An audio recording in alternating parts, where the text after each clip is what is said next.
Olá você telespectadora, olá você telespectador da TV Cultura Litoral. A partir de agora você acompanha a edição desta quarta-feira, 29 de dezembro de 2021, do Opinião 2.0. Vão comentar, analisando a realidade com você, a deputada federal Tabata Amaral, do PSB, que a gente tem a honra de receber aqui hoje, e a advogada Patrícia Gores, que é comentarista do Opinião 2.0. Eu vou começar com a Patrícia fazendo uma pergunta para a Tabata. Boa tarde, Patrícia. Boa tarde, Paulo. Boa tarde, deputada. Bom, antes de mais nada, eu como eleitora de Tabata Amaral, deputada federal, eu gostaria de saber de você a respeito qual é a sua opinião sobre o que está acontecendo hoje no Brasil. Primeiro, esse panorama geral, né, que temos uma catástrofe humanitária na Bahia, né? Enquanto isso, o nosso presidente da República está passeando, tirando férias, né? Então, eu queria primeiro saber da deputada qual é a sua opinião a respeito desse cenário hoje no Brasil. Perfeito. Bom dia, Paulo. Bom dia, Patrícia. Bom dia a todos que nos acompanham. Prazer estar conversando com vocês hoje.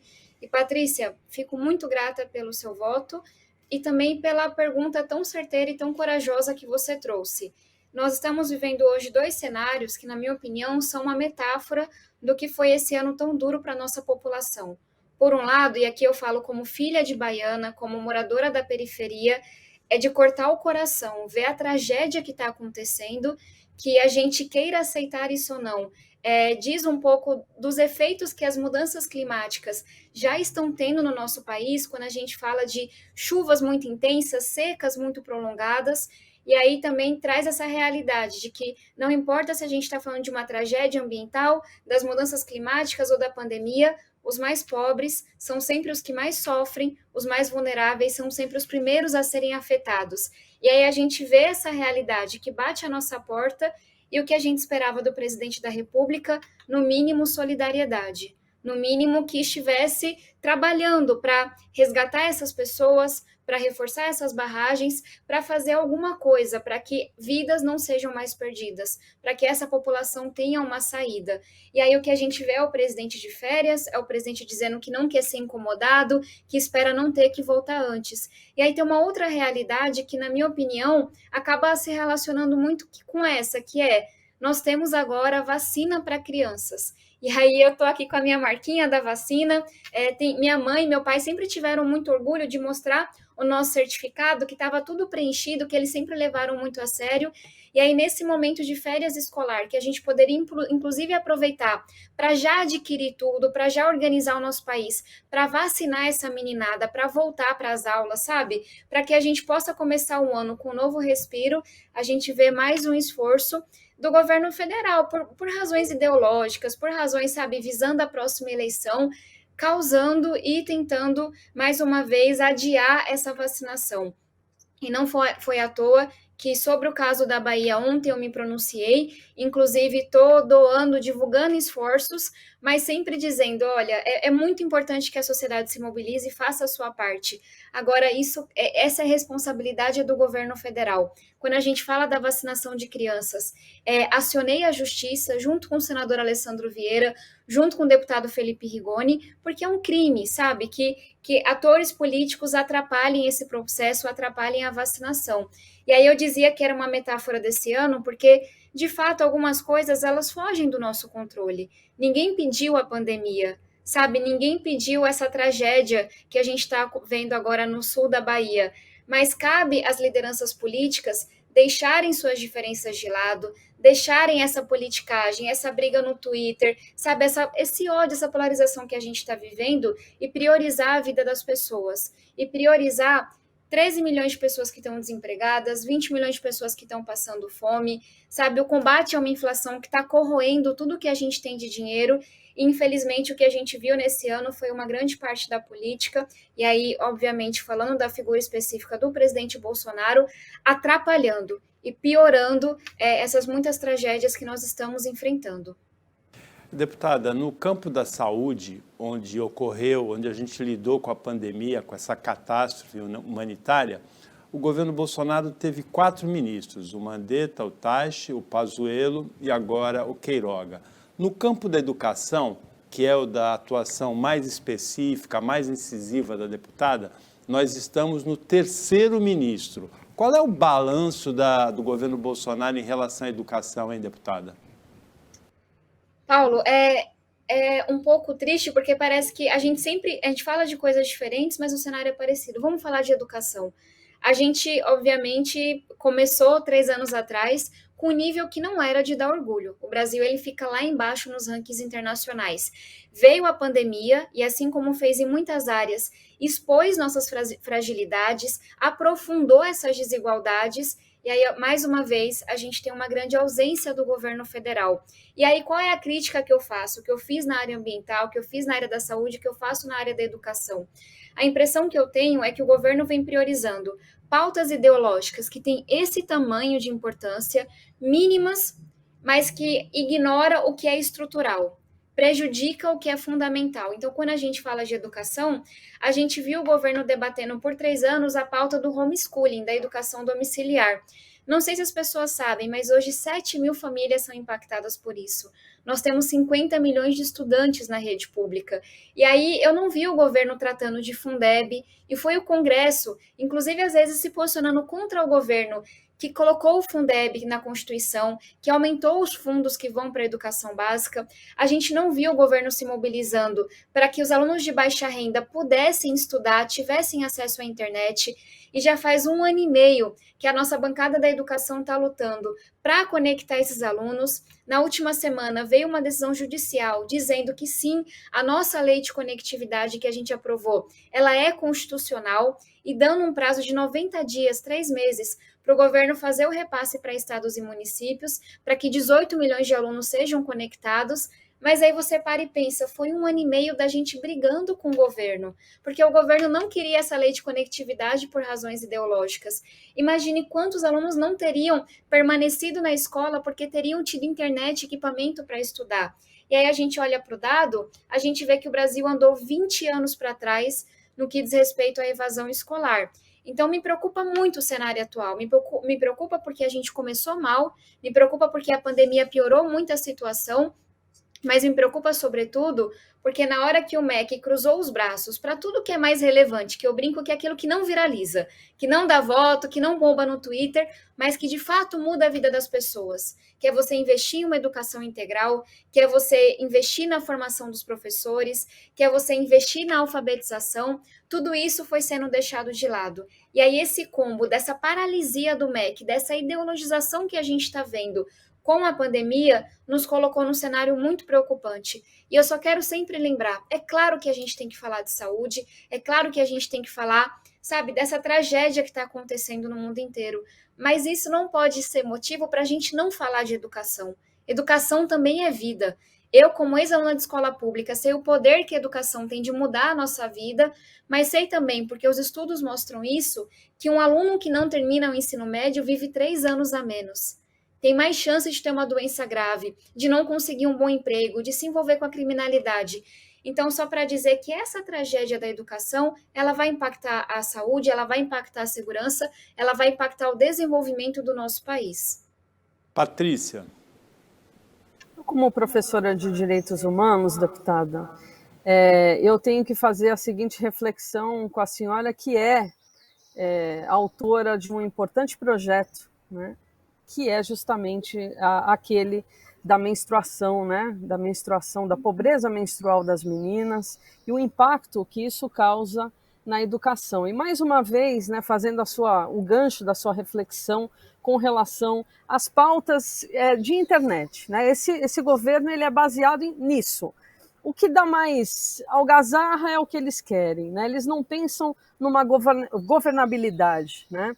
E a gente tem um ministro da Educação que é santista, eu não tenho o menor orgulho disso, e que coloca mais uma vez pautas, né, bombásticas, do tipo de ideologia de gênero, e como se a gente não tivesse outras coisas também importantes, mas que não nesse viés de debater na internet, mas sim um viés prático, porque a educação é para ontem.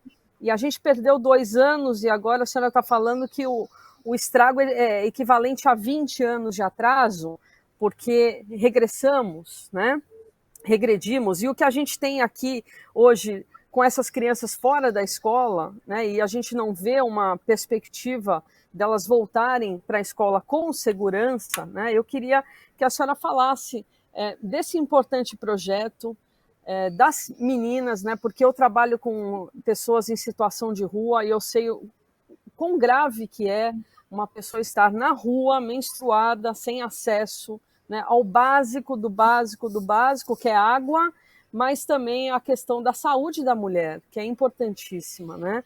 Claro que muitas são impactadas por isso, por conta da falta de nutrição, acabam nem menstruando, o que já é algo bastante grave, mas aquelas que ainda menstruam e não têm acesso ao absorvente ou à calcinha menstrual, enfim, agora a gente tem vários tipos, né, de soluções. Eu queria que você falasse sobre isso e o impacto da educação nessas meninas. Patrícia, muito obrigada pela sua pergunta. De novo, a gente volta a esse tema que você trouxe, nessas pautas de internet versus a realidade, que às vezes é menos glamurosa, mas é o que de fato importa. A gente vive em um Brasil em que meninas perdem 1 mês e meio de aula por ano porque não têm acesso ao absorvente. Com a pandemia, com a crise econômica, os dados apontam que de cada 4 adolescentes, uma não vai ter dinheiro para comprar o seu absorvente. E aí, sabe, acho que cabe a quem está numa posição política se colocar no lugar dessa menina que não pode estudar, mas também do pai e da mãe que morre de vergonha porque não consegue dar um absorvente para sua filha. Se colocar no lugar de mulheres que estão em situação de rua, estão em situação de cárcere e que por não terem um absorvente vão usar um miolo de pão, vão usar um pano velho. E quantas não adquirem uma infecção, não tem que inclusive retirar o seu útero? É dessa realidade não glamourosa que a gente está falando. E aí, por outro lado, né, é esse diploma de realidade que faz tanta falta na política. E 1 ano e meio atrás, quase 2 anos, em março do ano passado, quando eu apresentei um projeto para que nós tivéssemos a distribuição de absorvente em escola pública, em posto de saúde, em presídio, houve uma reação muito negativa de algumas pessoas que não entendiam o porquê daquilo, que por a menstruação ser um tabu, por mais que seja algo biológico, natural, não queriam fazer esse debate. E olha o quanto que a gente não avançou enquanto sociedade em menos de 2 anos. Hoje são dezenas de estados e municípios que têm programas de distribuição de absorvente. Para dar um exemplo do nosso estado, aqui em São Paulo, nas escolas públicas estaduais, já tem um absorvente para a menina que precisa. E num congresso, mesmo sendo um congresso muito conservador, nós conseguimos aprovar por unanimidade um conjunto de projetos na Câmara e no Senado, 2 deles de minha autoria, que eu apresentei, para colocar um fim à pobreza menstrual. Infelizmente, esse conjunto de projetos foi vetado pelo presidente da República, mas eu estou muito confiante que a gente vai avançar.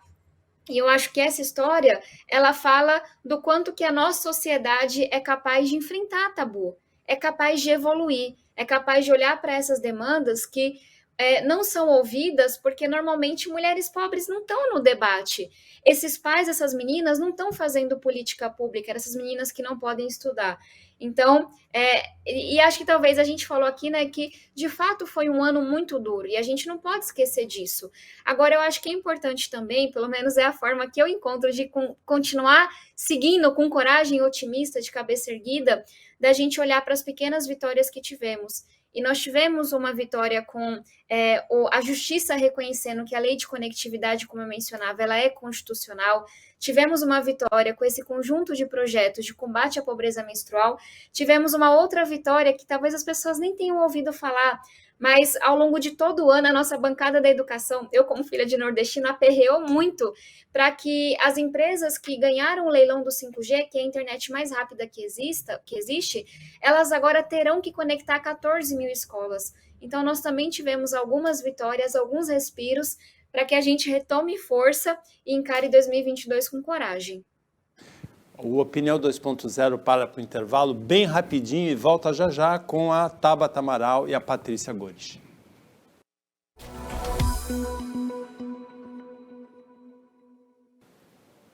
Voltando com o Opinião 2.0, que nesta quarta-feira tem como participantes a deputada federal Tabata Amaral, do PSB de São Paulo, e a advogada Patrícia Gores. Tabata, o Congresso foi acusado de retardar as reformas, de aprovar o orçamento secreto.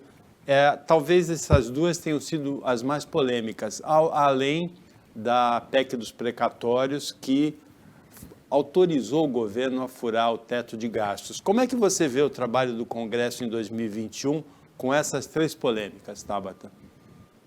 Olha, de fato, não tem muito para a gente se orgulhar hoje dos nossos representantes.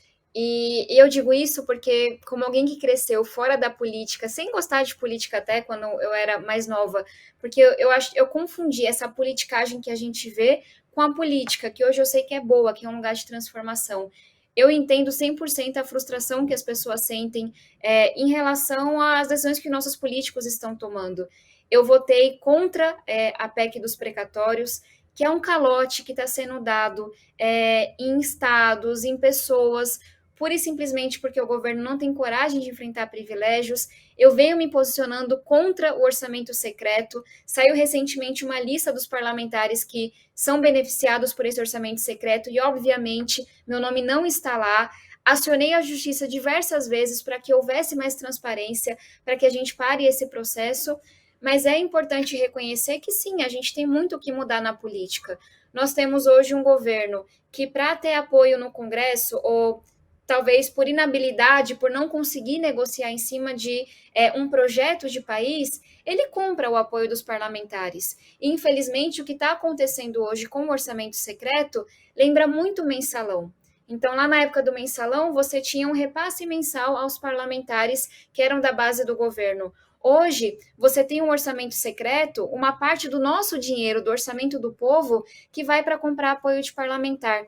E aí, com denúncias absurdas de desvio desse dinheiro, de tratores que são comprados com 3 vezes o valor que eles de fato custam.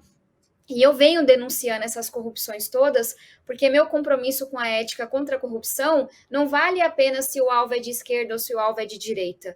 Ele vale sempre. E da mesma forma que eu denuncio o que aconteceu na época do mensalão, eu denuncio o que está acontecendo nesse momento. Então, cabe a mim dizer que a gente não pode perder a esperança, que tem gente séria na política, por mais que não que seja hoje uma minoria.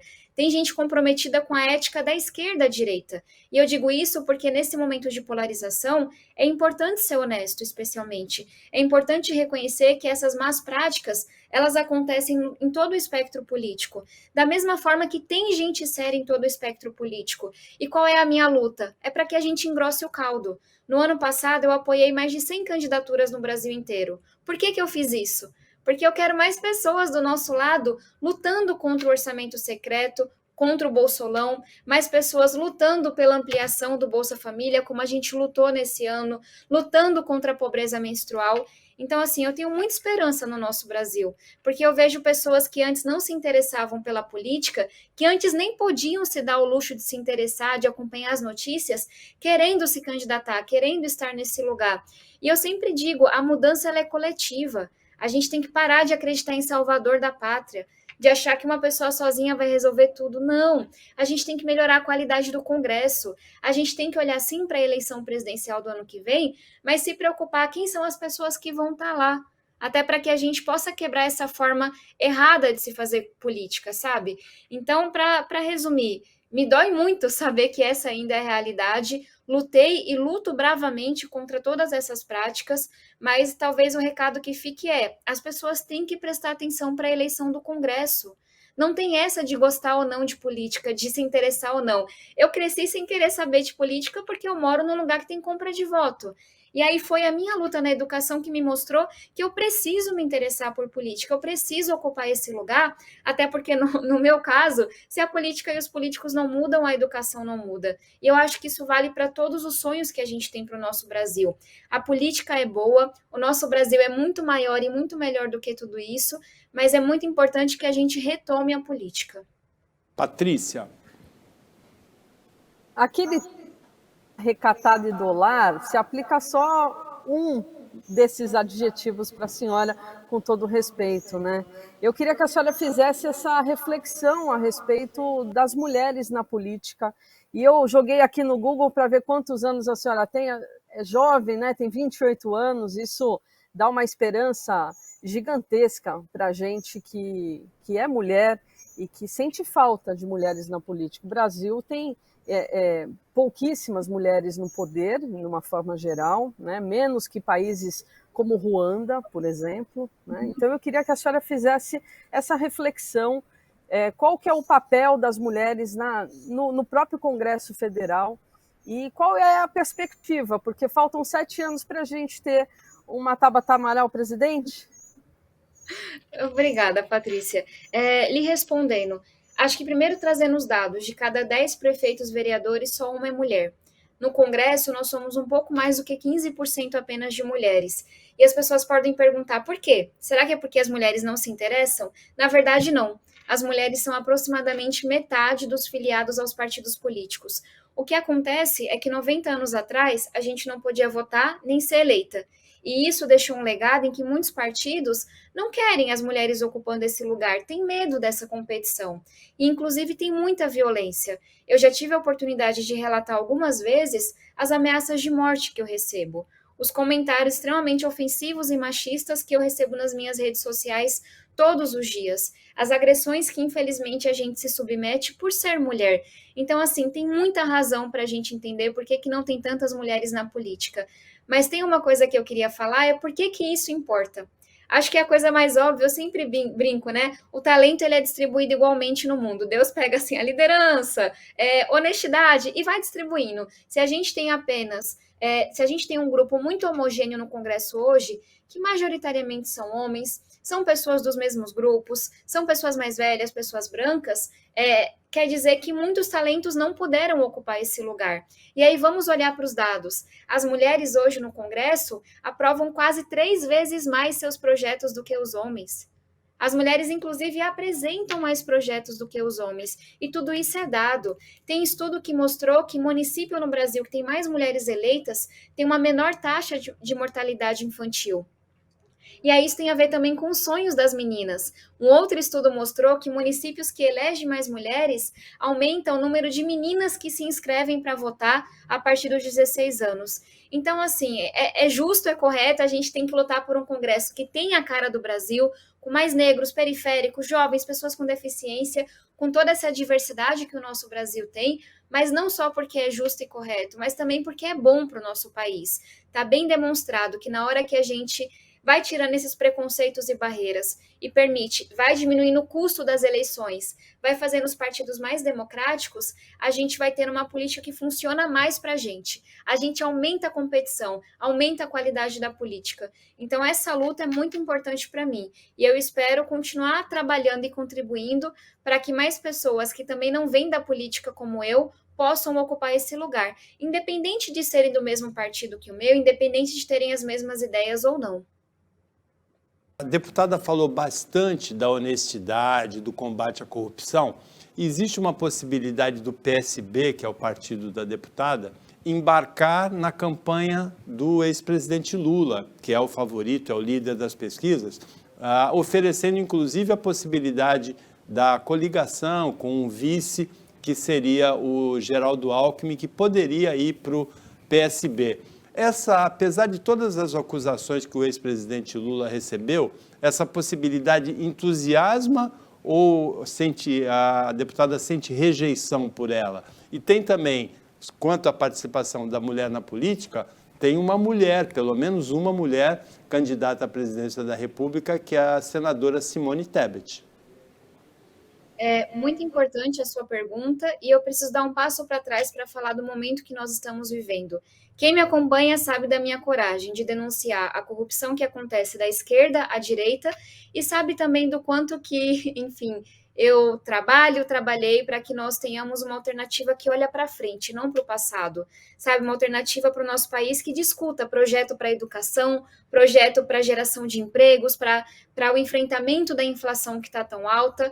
Agora, vamos olhar para a realidade que nos envolve.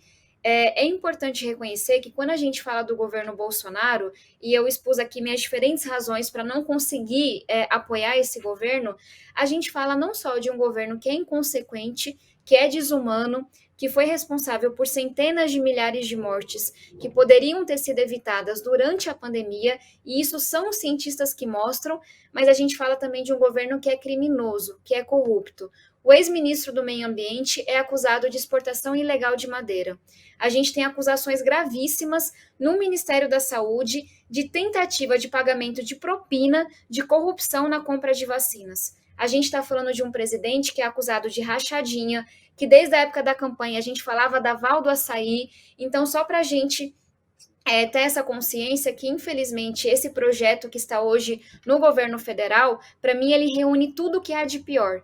E, nesse sentido, meu posicionamento é um só desde 2018. Eu vou trabalhar para que a gente possa tirar Bolsonaro do poder, porque eu tenho muito medo do que ele representa para o nosso país. Porque eu tenho uma aversão enorme à corrupção, aos crimes, à desumanidade desse governo. Então, nesse sentido, eu acho que é sim importante que a gente consiga construir uma frente ampla. Até porque eu não sei mais se a gente consegue uma terceira via. Pelo menos não é isso que os números mostram. E o que seria uma frente ampla? Uma frente que consiga dialogar, por mais difícil que seja, da esquerda à direita.